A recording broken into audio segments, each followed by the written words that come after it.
Hello, Hello. everybody. Welcome Hello. to DEC, Drummers Education Connection. I'm Bart Robley, and I am here with my good friend Chip Ritter in Tucson. Hello. Jeremy Steinkohler up in the Bay Area. Rick Stojak down in San Diego is playing hooky today. We don't know what he's doing, but he's not here. So we have our good friend and a dear, dear friend of mine on the show today, an amazing drummer, fantastic guy, Ted Morton. Ted, how are you, buddy? I'm doing good. Thanks for having me on, you guys. I was Man, it pretty is. stoked when I got asked to be on this. I'm like, oh my gosh, I get to be on Drummers Education Network. Let's talk drums, my favorite subject in the whole world, pretty Awesome. much. That's Yeah. awesome, man. That's awesome. Well, we've been Yeah. talking, you and I, about getting you on here for a while. So here we are. And thanks so much, man. So, for those of you who don't know who Ted is, Ted's an amazing drummer. He lives in Southern California, down in the San Clemente area. So, he already said that he was way cooler than us because he lived in San Clemente before we came on. I think that was his exact quote. Anyway, he Definitely played. not. I'm like the most non-cool guy out there, Well, we're basically four nerds here today, Yeah.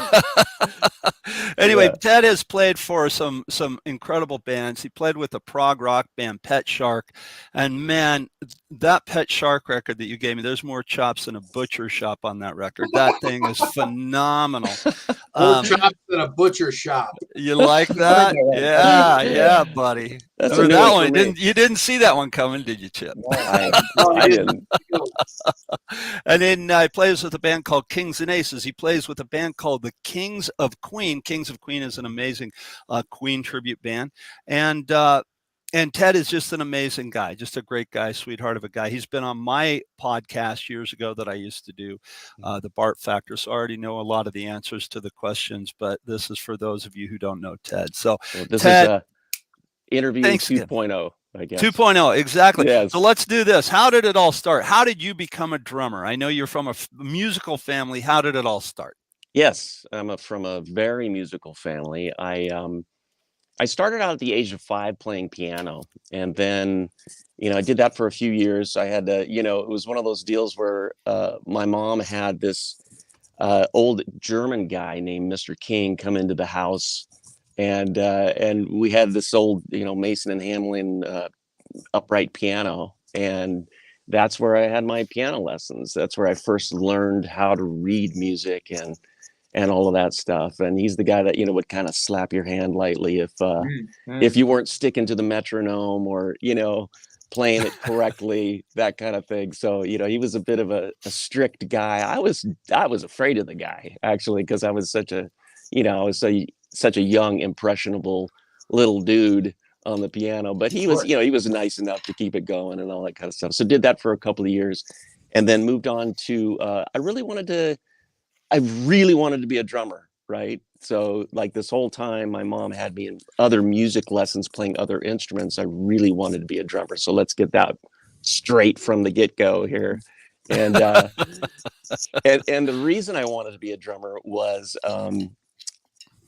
Downey, I grew up in the city of Downey, and Downey always had the Downey City Parade every year, and when the marching bands would come rolling down the street, man, the drum corps was just so powerful, and I was just so like, oh my gosh, I've got to be a drummer, and so I was constantly, beating on the chairs and the couches and just driving my mom and dad crazy in the car, smacking on the backs of the seats and all that kind of stuff. But anyway, so they allowed me to choose another instrument other than piano. So I went to trumpet. So I started playing trumpet, did that for a few years.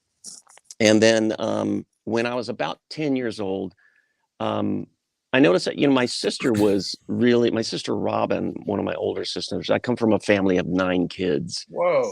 And Wow. yeah, and I'm the 7th. So, a lot of impressionable stuff from, my older brothers and sisters. And so one of my older sisters, Robin, was playing acoustic guitar, and she was playing classical guitar.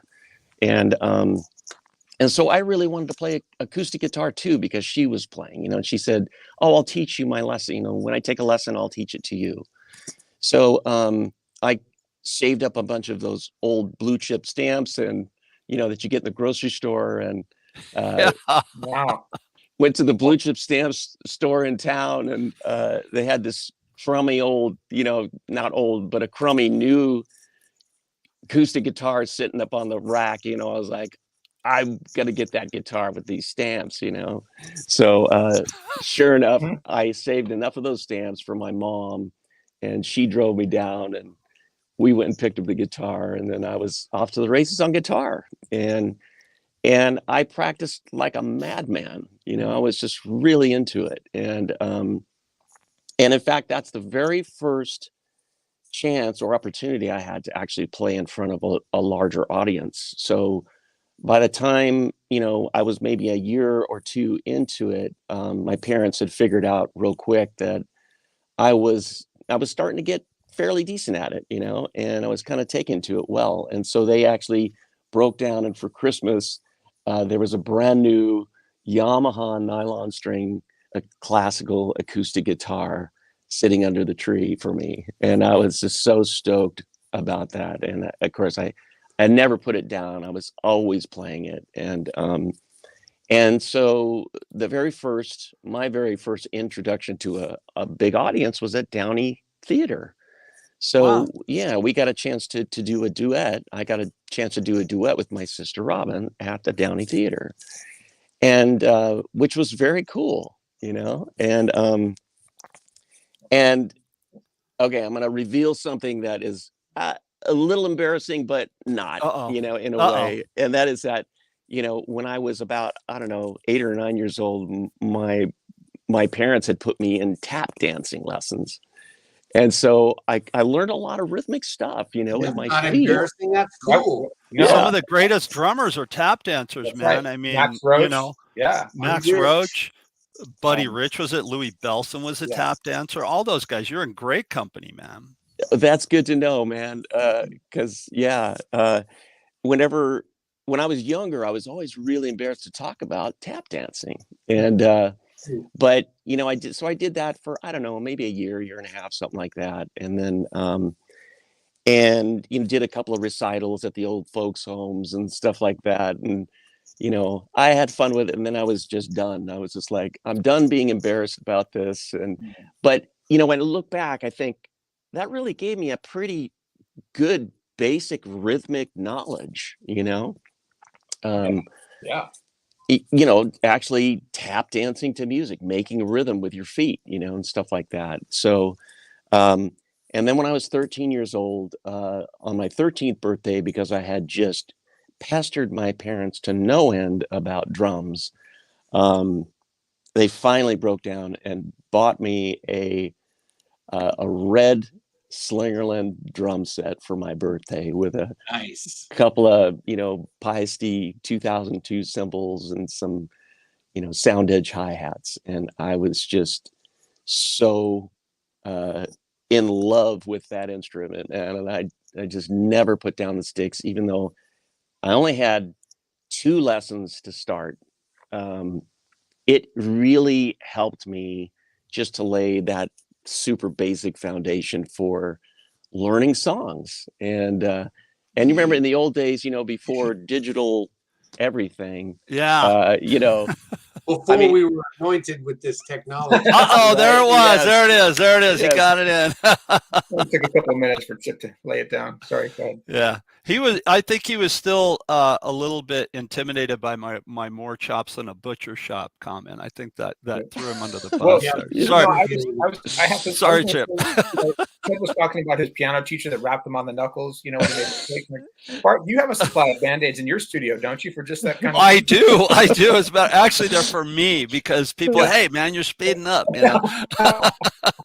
I always tell them I'm not speeding up. I tell them the click is slowing down. That's what's happening. I think we should get some Deck branded Band-Aids for knuckles. That's a great idea. Excellent idea for product. Yeah, that's what Gene Simmons would do. What would Gene Simmons do?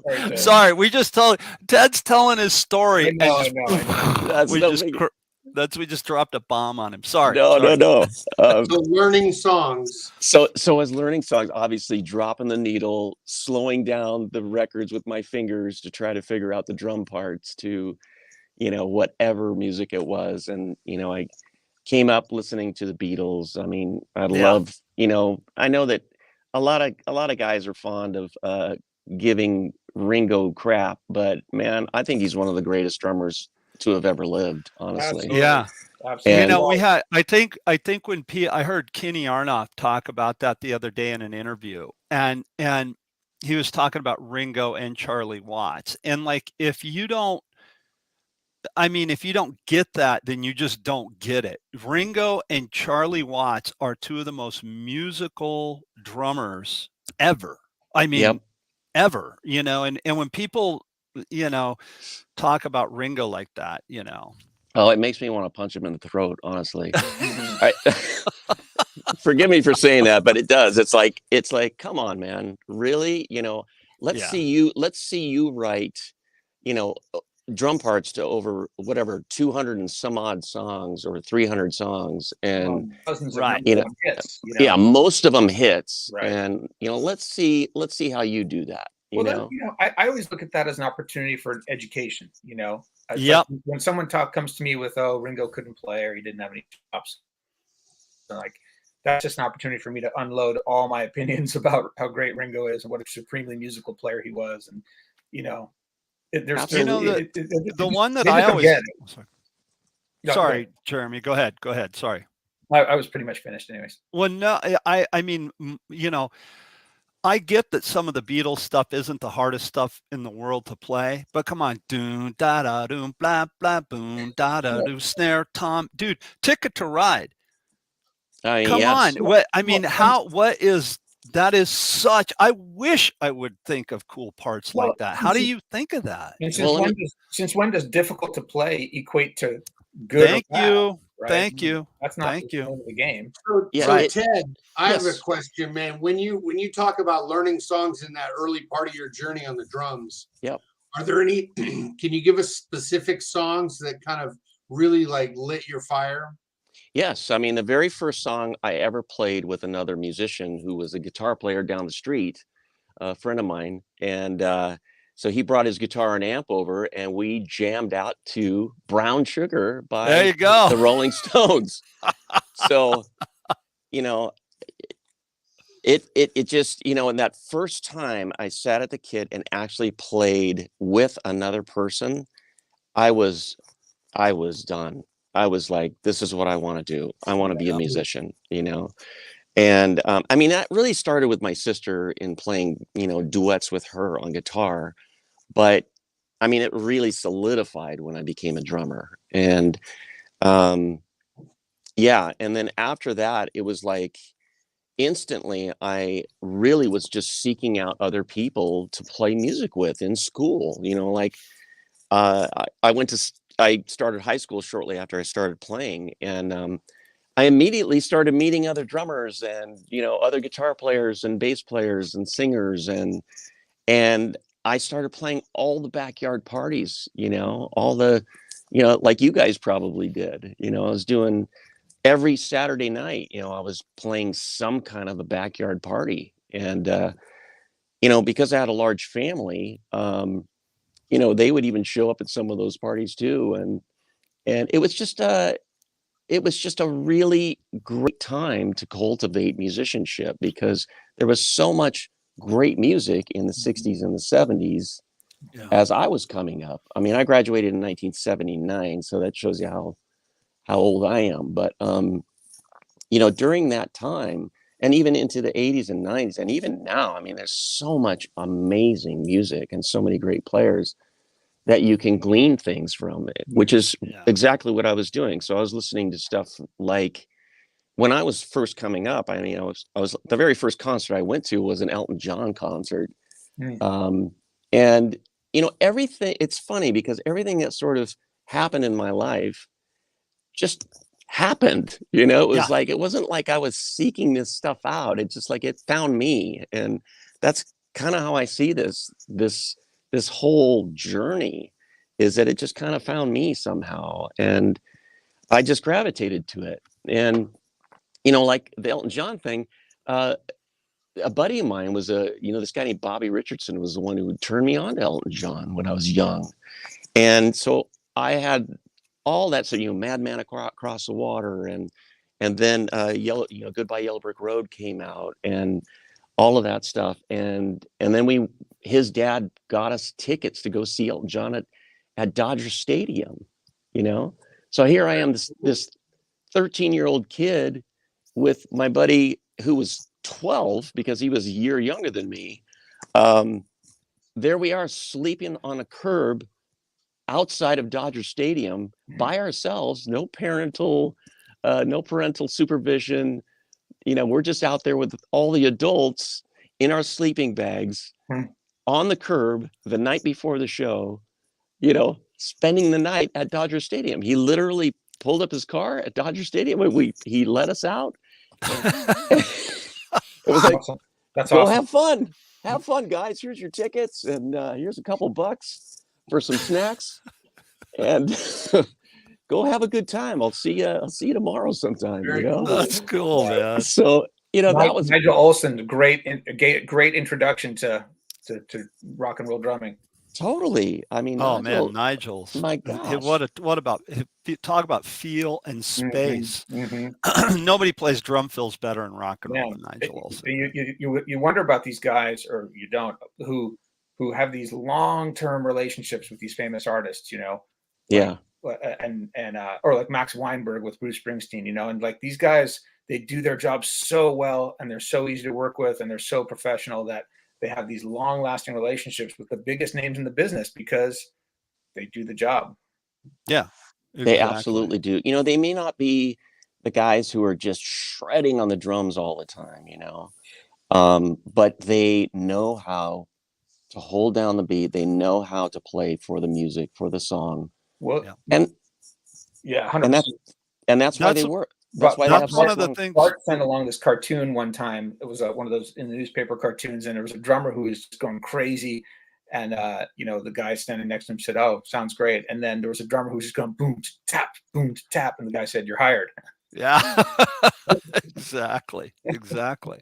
No, I think we can all attest to this. I mean, I've had the great fortune, as we all have, to do a lot of recordings and do a lot of live shows and a lot of different things. And never once as a producer, an engineer, or a band leader ever said to me, "Do me a favor, go out in the other room and blow chops for 30 minutes." It just has never happened. I mean, it's about playing for the song. And Ted, you hit the nail on the head right there. It is about playing for the song. I want to jump forward here just a little bit. I don't want to interrupt your story, but I want to cover a lot of your stuff because, I mean, you've done so much. It's a deep well.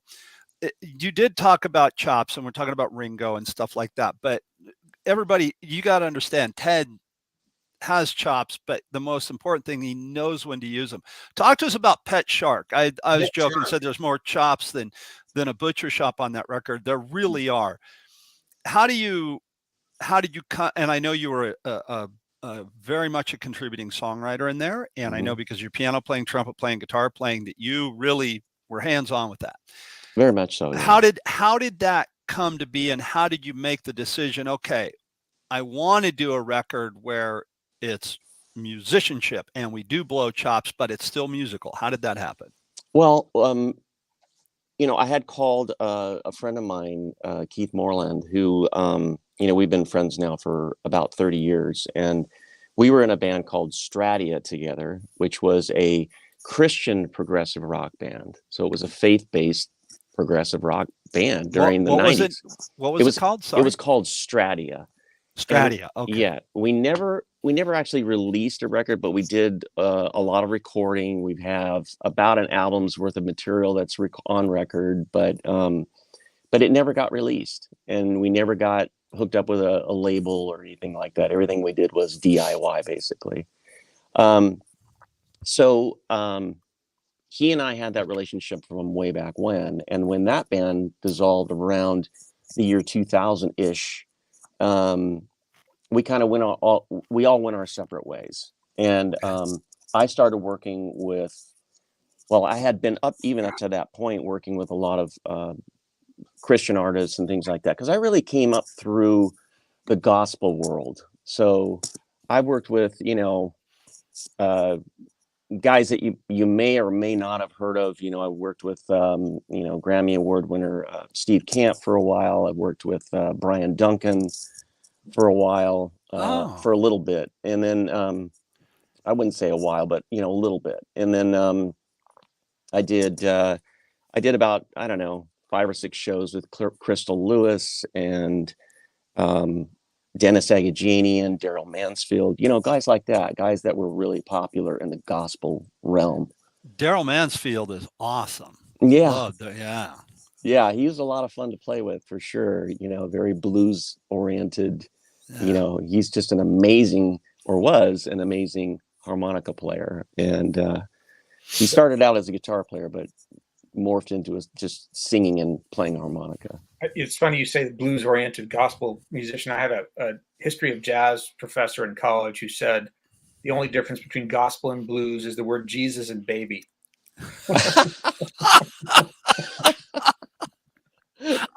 Man, where's Rick today? We're full of them. That's a good one. That's good, right? That's awesome. I love it. That's totally true. Yeah. I'll have to remember that. That's a good one. That's me too. I'm going to steal that.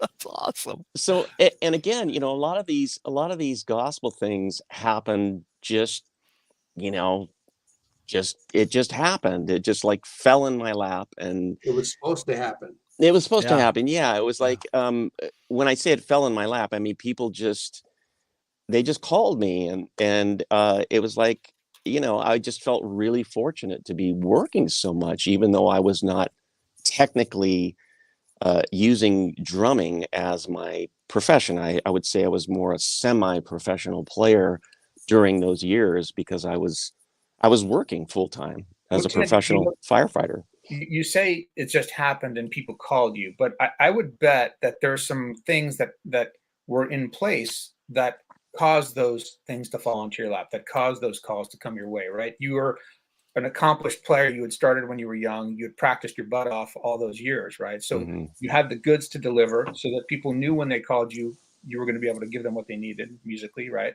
Absolutely. I mean, I was, by the time I was 18, I was signed by a record label, and so yeah, I mean, I think I could play, because the only thing I ever did in my spare time was drum. I mean, it was just my life. I just, even when I would think about drumming while I was at school, like in high school, I would be just thinking about working out beats on my desk, in my classes, and all I could think about was drumming. And that's what I mean. Yeah. I mean, you think about, sorry, I didn't even interrupt you, please. No. I mean, I literally couldn't wait to get home to sit behind my kid. And I would play for I mean, my mom could tell you, man, I played for like 5-6 hours a day.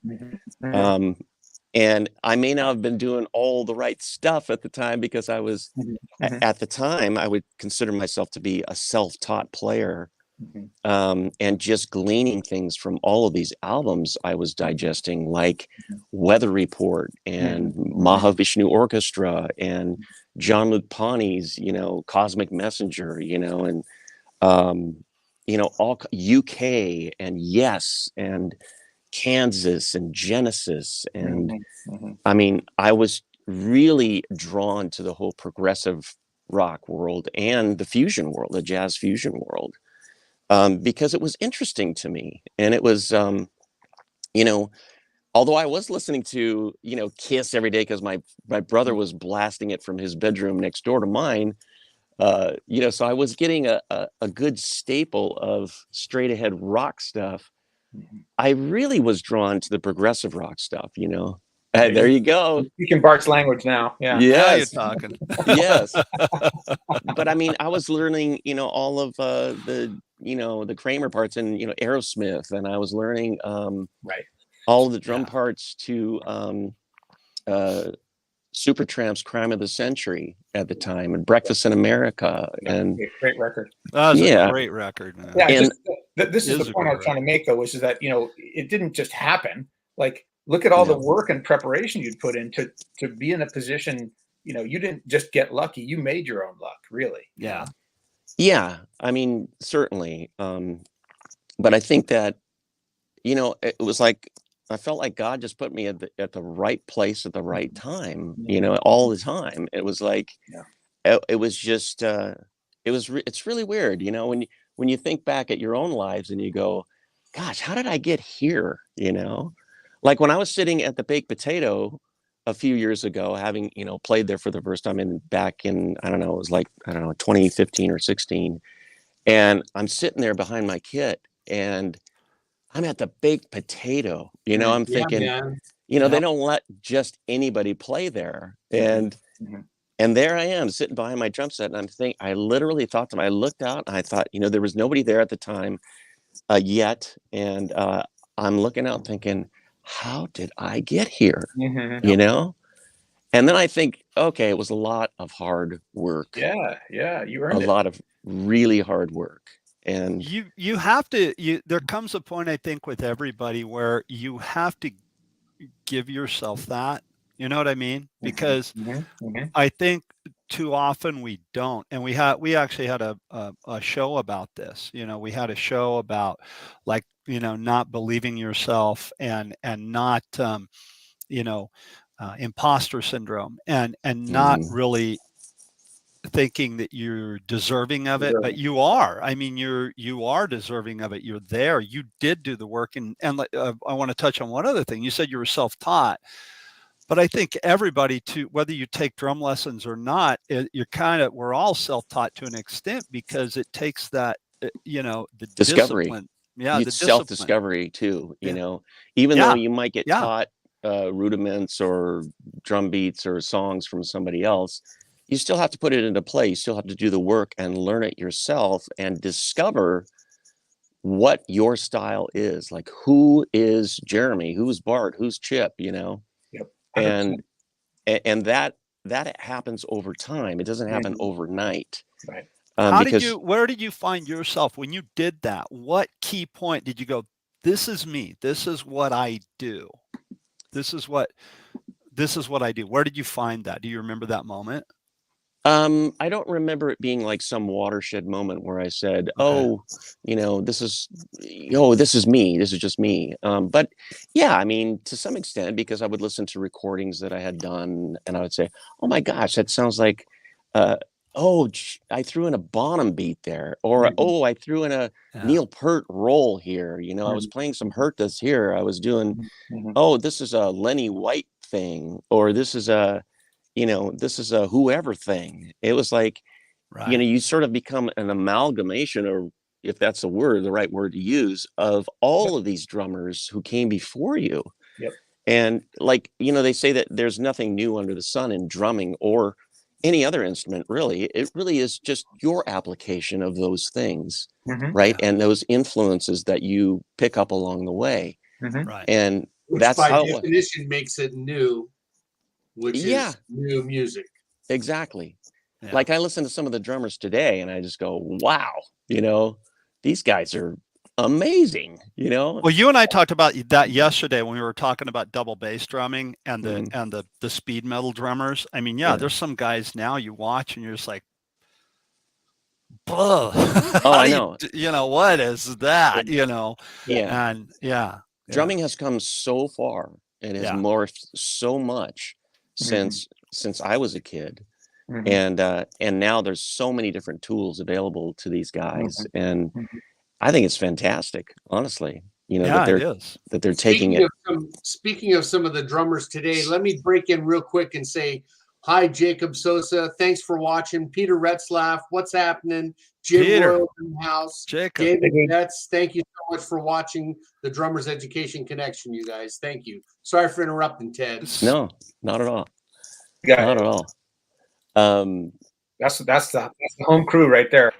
Yeah, that's cool. So anyway, where was I? Oh, so, you know, I got signed when I was 18, but that shortly disintegrated because things happened within the band that were way beyond my control, and it was gone, you know, within a year.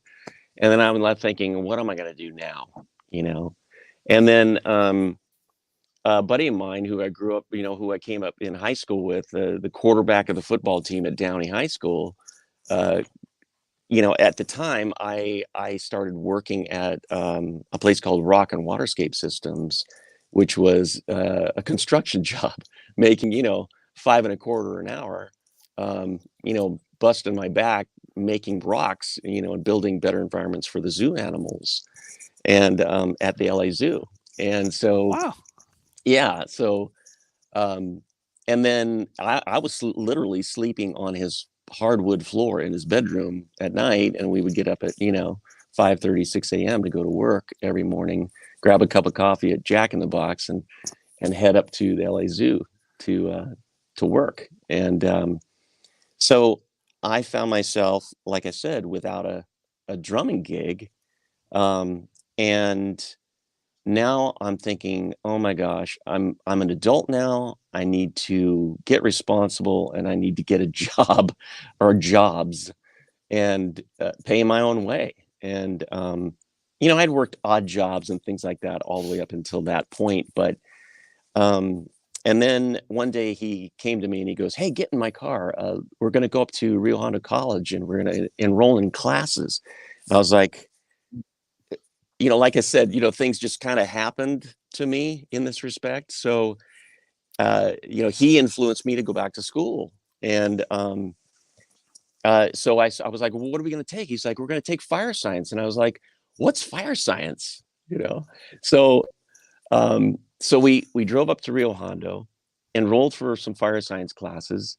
And, he's like, "Oh, be a firefighter," and his dad was a firefighter. So I think that's where that came from.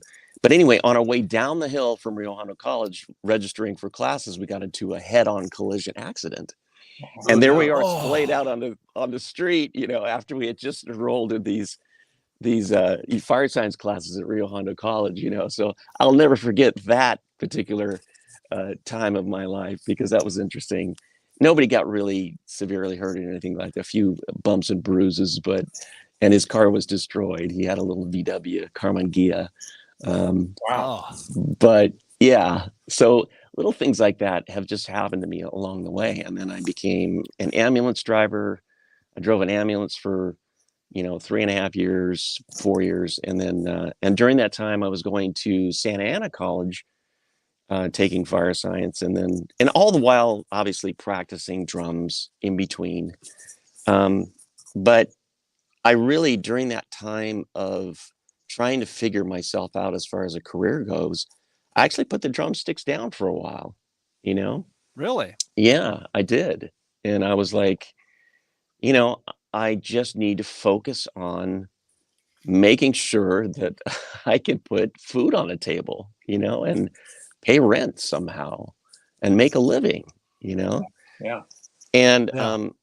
when I was 19 years old, I became Christian. I started going to church, but prior to that, it was all sex, drugs, and rock and roll. I mean, it was just total mayhem and just being stupid and irresponsible, which I don't recommend to anybody. But, because I mean, when I think of all the times I could have died, or, you know, narrowly escaped some heinous injury, it was during those times that I was just being a complete idiot. And, but, I found Jesus, man, and I just didn't look back. And then a few years later, after that happened, after getting into this whole fire department career mindset, I was just totally driven. And if you know that about me, I know Bart knows this about me, but I'm a pretty driven guy. Yeah. I don't like to sit idle for very long at all. I'm not a guy who sits in front of the TV and just eats bonbons.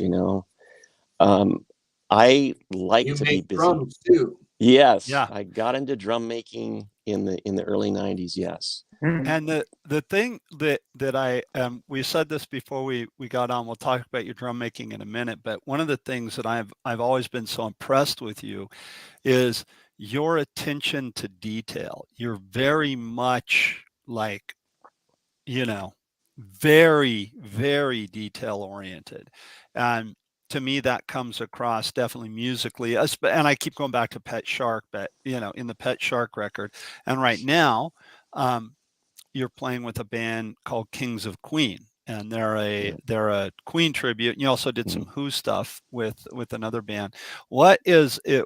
How does that help you? That attention to detail. How has that helped you in the Kings of Queen thing and the tribute world?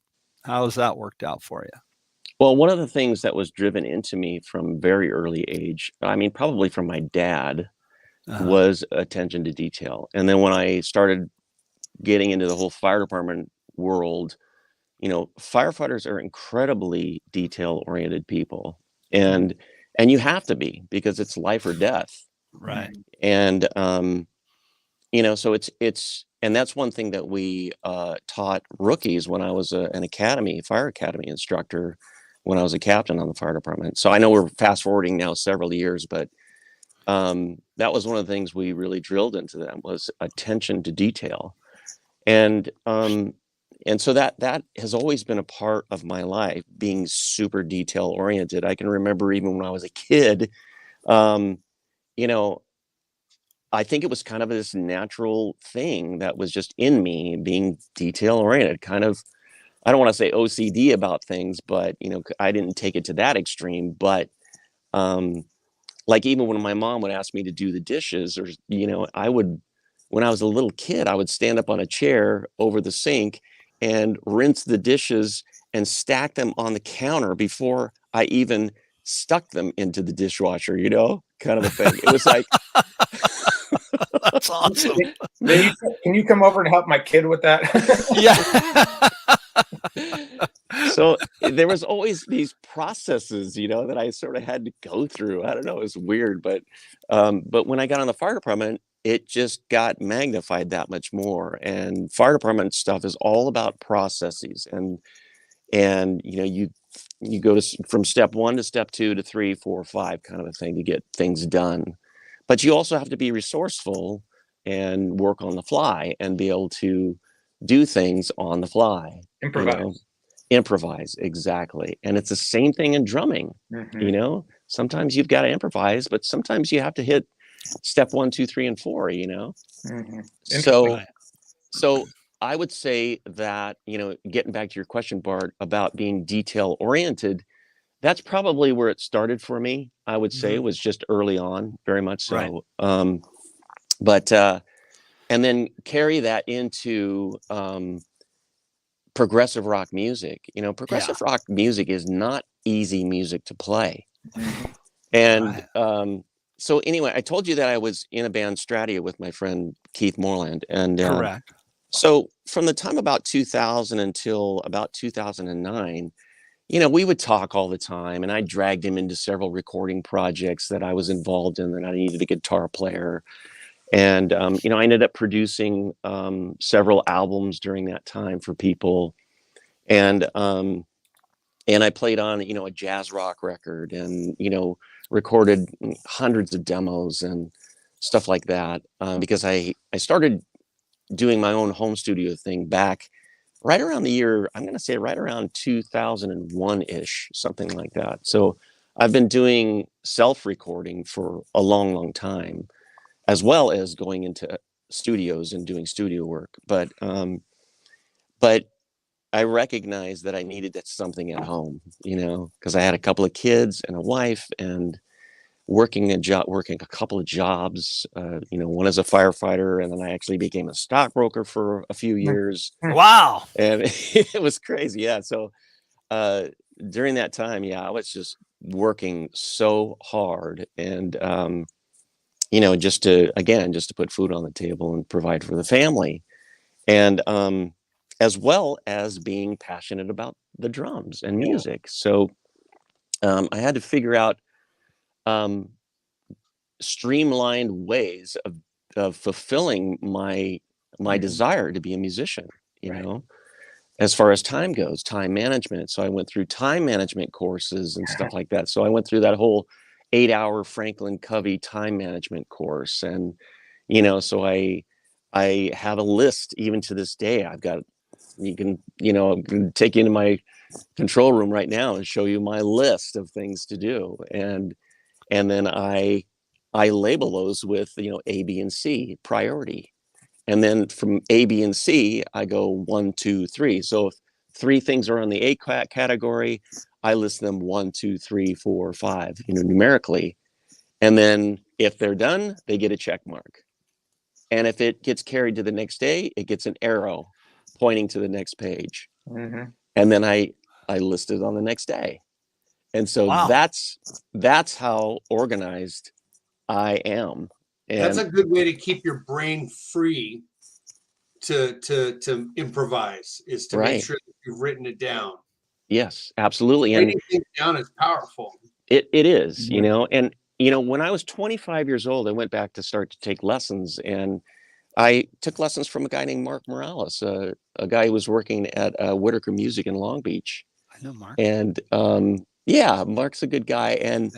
And so I asked him, I knew he was a great jazz and Latin drummer. And I just asked him, would you please teach me how to play Latin and jazz, And we focused more on Latin while I was under his tutelage. But and then I studied with a woman by the name of Cheryl Hall after I left Mark, and she was the one who taught me jazz independence.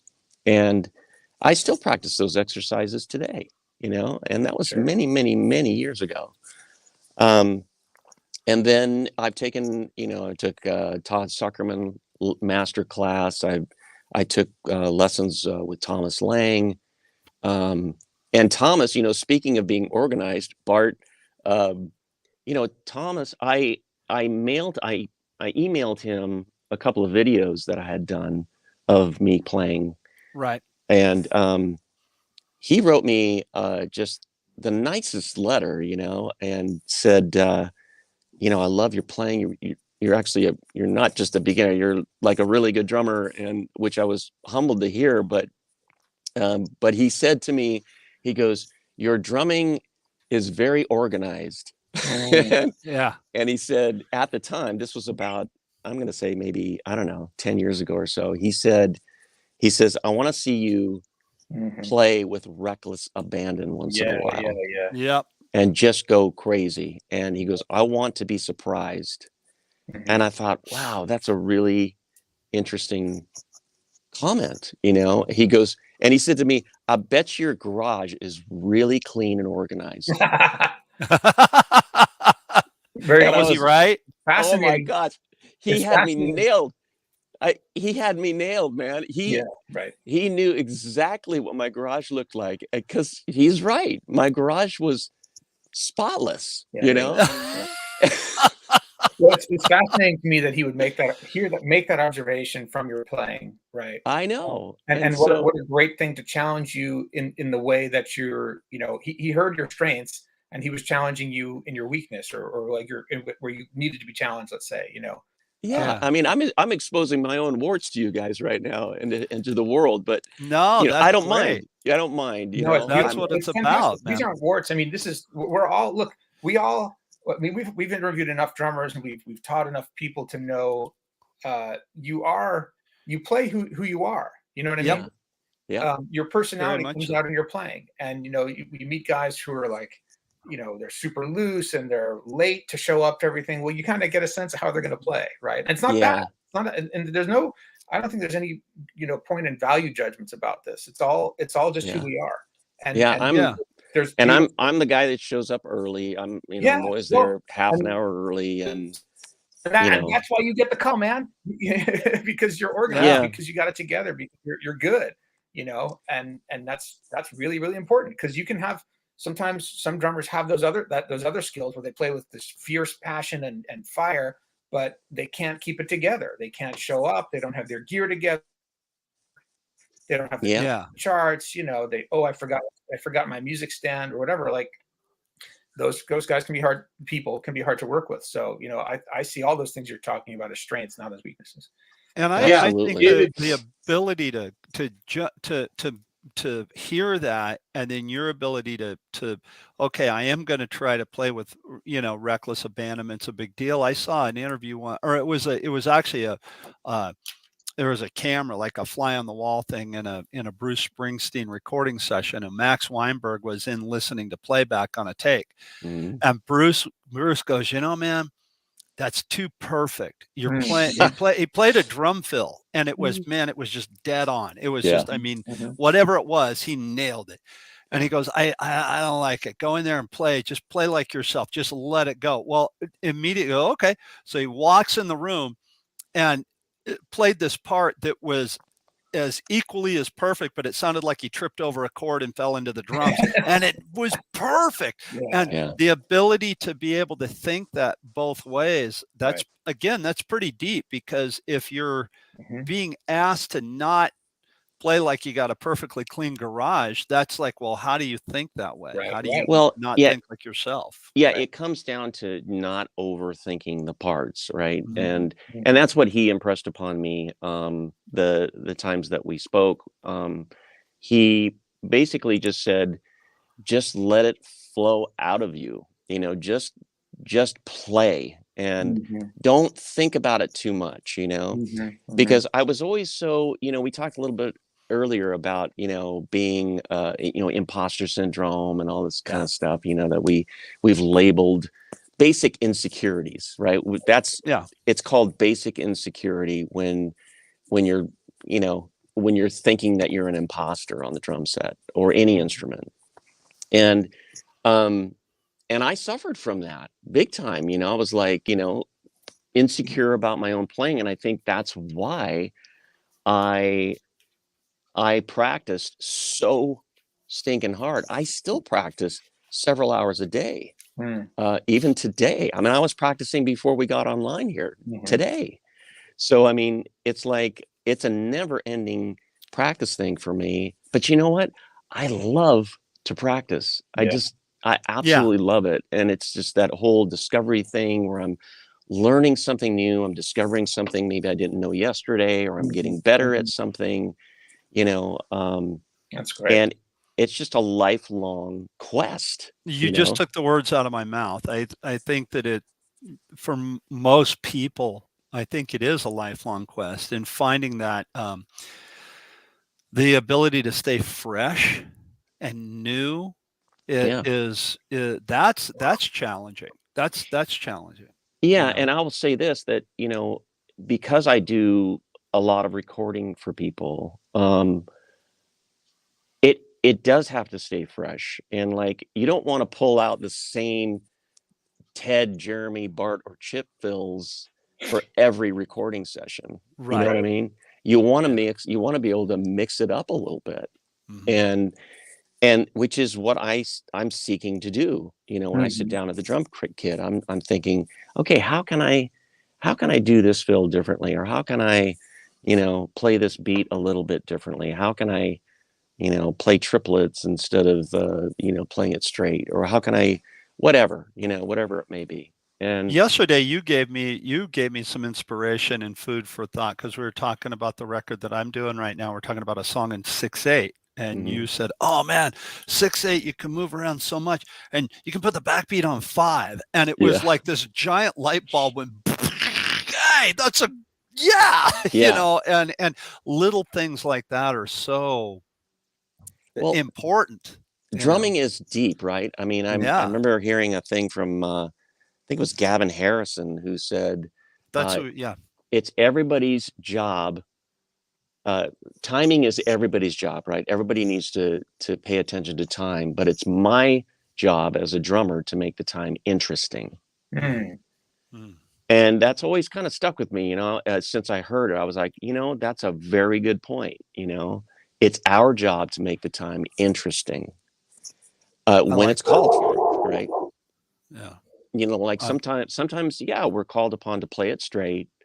I mean, if you're playing a covers gig, on a Friday night, I mean, you got to play the tunes the way they should be played, the way the original artist might have, or at least in the spirit of the original artist, within reason. Like I said, maybe inject a little bit of yourself into it or whatnot. But you asked me originally, Bart, about Pet Shark and the detail orientation of that particular band and writing for that band. Yes. that band is, we started that band in we started writing for that band in 2009. And by 2010, 11, we finally had a full album's worth of material. And we recorded the whole thing in my home studio. And I mixed it, obviously with input from my friend Keith. And we got Matt Bissonette to play bass on the record. And Matt Bissonette, as you know, plays for Elton John and has played for so many greats. He's Greg Bissonette's brother. And, that's another thing, when I talked about things just happening, I just happened to do a few gigs with Matt, and that's how I knew Matt. Yeah. And that's how I knew to invite him to come and play on the first Pet Shark record. Mm-hmm. So all these little. And Matt saw you show up on time. Yeah, had right. A great experience working with you. Right. Yeah, exactly. What do they say about taking gigs? What are the 3 rules? The money, the music, or the hang. Yeah. Well, you better be a good hang. Yeah. First off, because that's about, I'm going to say 80-90% of Agreed. it. Yeah, totally. That's why I'll never play a gig with Bart Robley. Exactly. I won't work with me. I won't work with me. Okay, it's just not going to happen. Good, man. I'd love to play a gig with you. It'd be so fun. I know, man. It's like, I'll take nice over idiot any day. Sure. And it's like, even if the guy is not, the guy that can just blow chops on the guitar or whatever, but if the guy is really cool and he plays well and he's on time, right, I'm gonna call that guy. Sure. Yeah. And I imagine that's why you guys are getting called too. Exactly. Is that you're that guy? You're responsible. We had Tim Messina, who's the MD for Brian Setzer, went out with us and did some shows, and he's from New York, and he's got this really thick New York accent, and he is so funny. The guy never, you can't not laugh when you're with him. And that's what he said. He goes, when I got a job playing, it's like hanging out with Andrew Dice Clay. Once I got the gig as the MD for Brian, I didn't care how well the guys played. If you were a dick, you were out of there. Yeah. It's like, whoa, straight up, no chaser, man. Yeah, I guess, as long as you're not telling the same jokes every other day, Yeah, right. Yeah. And he's, man, what a player. Ted, I don't want to interrupt your thought here, but I do want to touch on this, and we're getting close to the end of the show. One of the things that we talked about, and you and I share a passion for, is we're both kind of tool guys and hands-on and like to bolt stuff together. And you make drums. You don't have a custom drum company, but you do your own work on your drums, as do I. Yeah. And the thing that we talked about was your bearing edges that you cut, and you showed a gong drum. What's that? Talk to us about making your own drums and how you got the nerve to do that, because that can be kind of nerve-wracking. Show that gong drum and talk about that, please. Okay, so I recently I actually built 2 of these, and that is a pan gong drum. And actually, a friend of mine, this guy named Tim, who's a guitar player, buddy of mine, he's actually the guy in Kings and Aces with me. Okay. He actually called me one day and he's like, "Hey man, I happened by this dumpster and there's an old Pearl kick drum just sitting out there. Do you want it?" And I was like, "Well, what is it?" And he goes, "Well, it looks like it's maple, maple or birch." And so I said, "Yeah, go ahead and grab it. I'll turn it into something." So I cut it down, I stripped it all down, and I re-veneered it with maple wood veneer, and then cut it down with my table saw, and then in my table saw, and I actually built my whole table saw table as well. Of course you did. So it's this massive. Thomas Lang is a genius. So sorry. And I mounted a router up underneath it, so it's upside down. So I had the whole table to use to do my routing, and so I rerouted all the bearing edges, and first sanded them down, made it nice and flat, because you guys all know that if you don't have flat bearing edges, you can't really tune your drums very well. Yeah. And they just sound like trash. So yeah, and then I just redo all the bearing edges with my router and make sure everything's nice and straight and clean, and then I refinished the 2 drums. I actually gave one to my drummer buddy Kevin Aiello, who's the drummer for Points North. And speaking of equipment, let's talk about the snare drum of the day. Snare drum of the day. So here's the snare drum of the day. Oh yeah. And this is a Ludwig bronze Supra, and it's a 1980-81 drum. And I was looking for a bronze drum, and a buddy of mine, Dennis Leaflang, you guys might know who he is. He's Bumblefoot's drummer and Lita Ford's drummer. He's a good buddy of mine, and so he threw it out that he was selling his bronze Supra, and this drum actually happened to belong to Fast Joey Brighton from Twisted Sister. Really? Yeah. Wow. Back in the day. And now he has since died. He died in 2010 of cancer, but so he gave it to a friend of his, who then gave it to he gave it to he gave it to a buddy, and his buddy gave it to the drummer for Willie DeVille's band. You guys know who Willie DeVille is? I know the name. It used to be the Mink DeVille band back in like the early 2000s, and then Dennis bought it, and it was apparently sitting in like a basement or something in water, and it just got destroyed.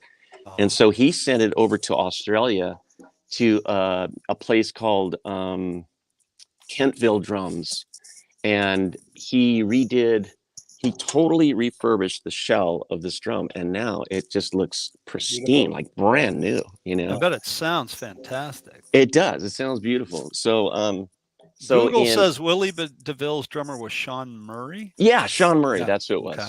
There we go. Can you hear that gong drum that you built, that pan drum? Absolutely. Yeah. Hold on a second.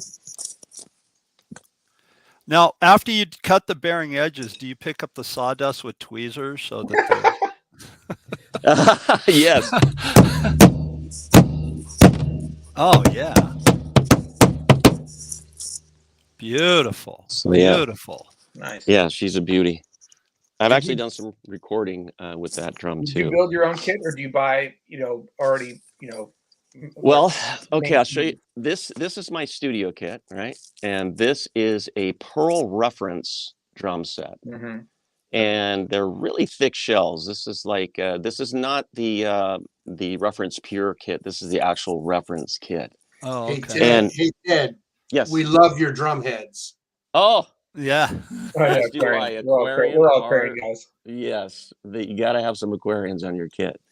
And I actually built this drum. I wanted an 8-inch drum to add to this kit, and so I ordered a shell from Keller Drums. Mm-hmm. And it was just the raw wood shell, mm-hmm. and I had some Pearl Reference hardware left over from another drum build, and so I just used that equipment to slap onto this little 8-inch, and it sounds beautiful, man. I mean, I bet it does. Blends beautifully with the kit. Go down the kit. So it's buddy.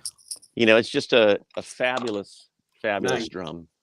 And you're able to match the stain of the rest of the kit too. Yeah, in fact, Dennis Leaflang, who sold me this Twisted Sister drum, he came over one time and he played on it, and he was like, "Oh my gosh!" He goes, "You built that drum? Like you can't even tell." It's that close, huh? I've seen pictures of it. I haven't seen it in person, but I've seen pictures of it. Yeah, it's incredibly close to the original stuff. It's a little bit thinner shell because the way Keller made the shell, but and it's an all maple drum instead of maple birch combination, which the 10 and the 12 are.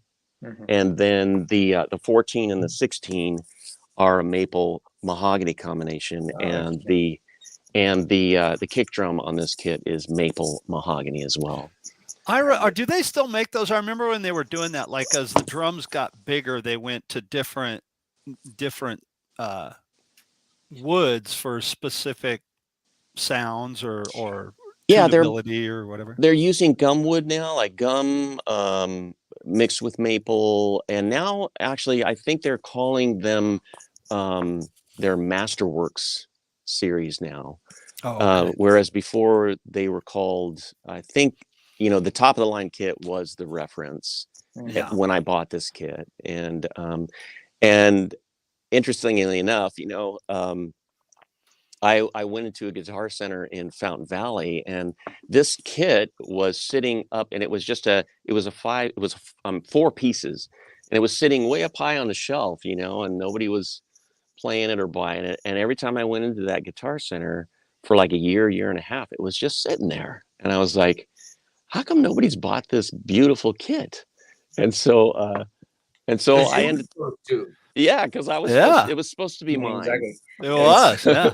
So I've since ordered and added this 14, and it came with this 16, 12, and a 10, and then I added the 8, and I added a 14. So it's are the 14 and the 16 on the floor, or are they mounted? No, they're on the floor. They are. I couldn't see the legs. So I just cool. And this is just a kind of a practice array of cymbals, but I've got all kinds of things to hit on and whatnot for various recordings and whatnot. That's awesome. But anyway, so I'll touch really quick on Pet Shark music. Pet Shark music is complicated, and it requires a lot of detail. And so that detail orientation in my own brain served me well in writing both Pet Shark albums, both full-length albums. And they've garnered some, recognition around the world, which is really cool. It's really neat to be able to sit in your own bedroom or your studio and write stuff and actually put it out to the masses and see what people actually have to say about it, Yeah. And the reviews have all been very kind. I mean, we've been featured in like British Magazine and, some American online magazines and things like that. And they've all been very kind, very positive reviews of both albums. Yeah. And then, and yes, I recorded the Kings and Aces first record, which is a straight ahead rock band. I recorded that with my buddy Tim in 2020 during COVID when we were during the lockdown. I remember that. Yeah. I remember that. So, and crazy enough, even during COVID, I was still playing outside stuff, because they were allowing people to gather outside. So I did a lot of outside dates during COVID, during 2020. So I was still playing and recording and all that kind of stuff. And then about 7 months ago or so, I was asked to sub for this Queen band, the Kings of Queen. And I played one gig up in Big Bear at a festival up there, big stage, the whole bit. And then went home thinking, okay, the regular drummer's going to take over from here. Well, I guess they ended up parting ways with their old drummer. And, 2 weeks later, I'm getting a phone call from the lead singer asking me to fill the drum chair. And so I said, I don't know if I want to be be a tribute drummer. And I never saw myself as a tribute band drummer. I mean, music is music, right? Whatever it is. But, and I just never saw myself as that guy. And so I talked to my wife about it. I, prayed about it. I thought about it for a couple of days and then called him back and said, I'm going to give it a shot, and here we are, like over 30 shows later. Nice. And it's an incredibly popular act, crazy enough. I mean, like our last gig, I mean, there were people wrapped around the entire building just to get in. And it's just insane how many people love Queen music, you know? It's great music. It It is, is. and if you're doing it justice, you're just playing music. It's not, that's what it's about. Well, Ted, it's been wonderful having you on, and as I can speak personally when I say that Ted is a great guy, and he is and the way he comes across in the interview, just as this gentle soul and gentle spirit, he very much is. He's a great guy. He's been a lot of help to me recently in a lot of areas. We talk on the phone quite frequently, and you're just a great dude and a wonderful human. And Well, we thank you likewise. for being on the deck. And Thank you, Ted. yeah, you really are. It's been a real pleasure having you on. From time to time, Ted, we do these It's an things honor. where we do a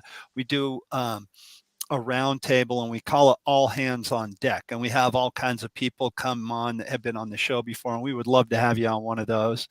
And I'm gonna be out of town this week, so I'm gonna just leave the keys under the mat. If you could come over and take care of the garage when I get back, if You it got was it. that would be awesome. That would be. You got a lot of work to do though, man, because there's crap everywhere. I gotta admit that. I gotta tell you, I'm not cheap. So Yeah. I'm sure I probably can't afford you. That's the problem. That's yeah. And just All right, a quick shameless plug. Oh yes, for, please. Sorry, quick please. shameless plug for Mike Keneally's new solo album coming out very soon. I had the honor of playing on that album. I only did one song, but so did the other guys. But he's got some really heavy hitters on that record, drumming wise, like Nick DiVirgilio's on that record. Oh man. And a lot of other great players. The guy And from Ted Morton. Morton. Yeah, exactly. Yeah, and crazy enough, yeah. But anyway, so check that out. That's coming up soon, and thank you guys for having me on. It's been an honor and a pleasure. Yeah. Oh, Ted, it's been a real pleasure, buddy. It's been a real pleasure. So we missed Rick today. He is here with us in spirit, and for sure. So we'll see him next week. I'm not sure what is happening next week. Jeremy, what do we have online for next week? Do we have anything online for next week? No, we don't at the moment. So we'll figure out something cool. We'll have something on deck for next week, even if it's at Chip. You got some sticks, juggle some sticks for us. I don't have any sticks. They're far away and I can't reach them, man. We got to go. We got to go. Everybody, thanks for watching. Ted Morton, thank you for being awesome and being on deck. Everybody, we'll see you next week on Drummers Education Connection, where we will be talking drums and everything about them. Have a great day.